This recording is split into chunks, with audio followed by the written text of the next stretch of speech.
쌀로 곡물대란 버텨낸 아시아. 혹독한 겨울 다가온다.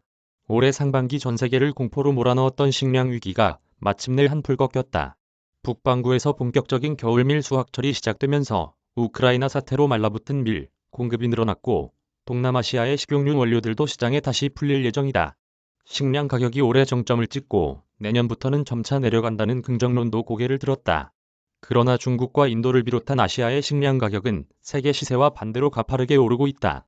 일부 전문가들은 아시아 시세 반응이 세계 평균보다 약 6개월 느리다며 아시아의 식량 위기가 이제부터 시작이라고 경고했다.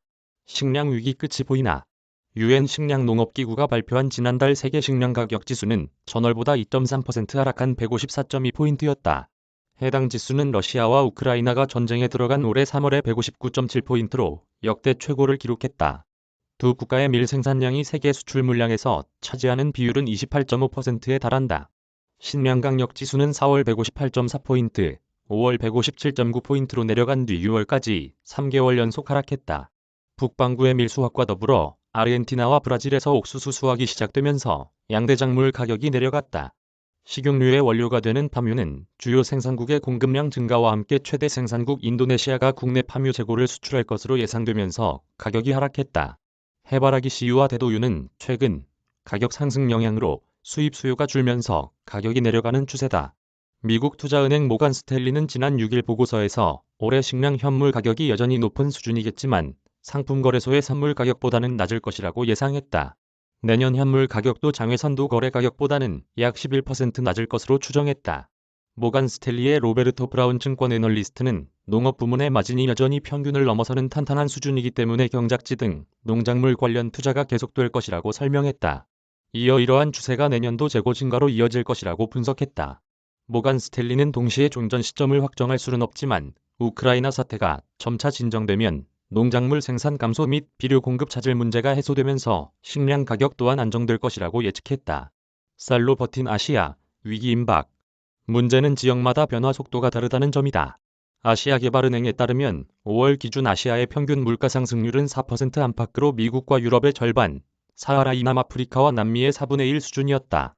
월스트리트 저널은 지난달 29일 보도에서 아시아 국민이 세계 쌀 생산 및 소비의 80%를 담당하기에 밀과 옥수수로 시작된 식량 위기의 영향을 덜 받았다고 진단했다. 세계은행에 의하면 밀과 옥수수의 국제 시세는 지난 6월 중순 기준으로 올해 1월 대비 각각 37%, 27% 올랐지만 같은 기간 쌀 가격은 17% 떨어졌다. 아울러 한국농림축산식품부에 따르면 국내 제분, 사료 등 식량 관련 업계는 9에서 10월 사용 물량까지 재고를 보유하고 있고 추가 물량도 확보하는 중이다.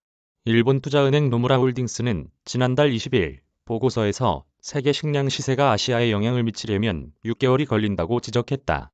동시에 아시아의 식량 위기는 올해 하반기부터 본격적으로 시작된다고 진단했다. 노무라에 따르면 일본을 제외한 아시아 국가의 지난 5월 식량 가격은 전년 동기 대비 5.9% 상승했다. 지난해 12월보다 2배 이상 상승폭이 커졌다. 노무라는 식량을 90% 이상 수입하는 싱가포르의 경우 지난 5월 식량 가격 상승률이 4.1%였지만 하반기에는 8.2%에 이른다고 추정했다.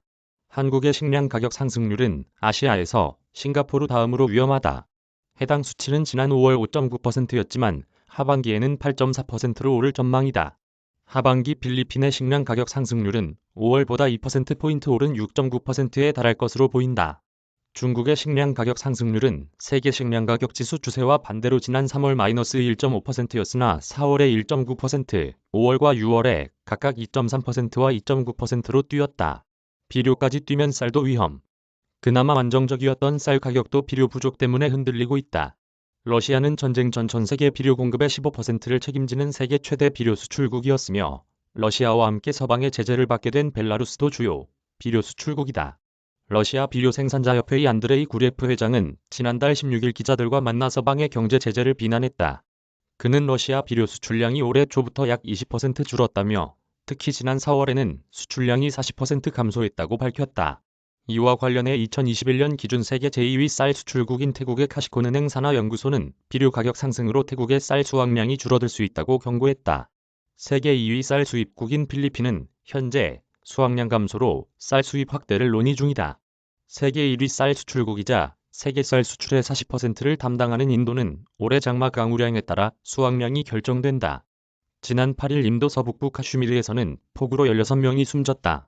인도 중부 구자라트주에서는 12일 폭우가 내려 24시간 동안 400에서 550mm의 비가 쏟아졌다.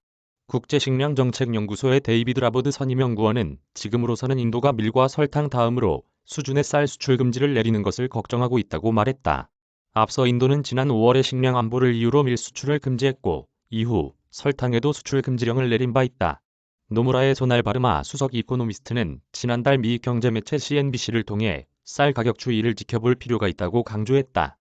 그는 밀 가격 상승은 쌀에 대한 대체로 이어질 수 있고 수요 증가와 재고 부족을 가져올 수 있다고 말했다. 국제 쌀 가격은 2008년 수급 불안 당시 1톤당 가격이 현재의 2배 이상인 $1,000를 넘기도 했다.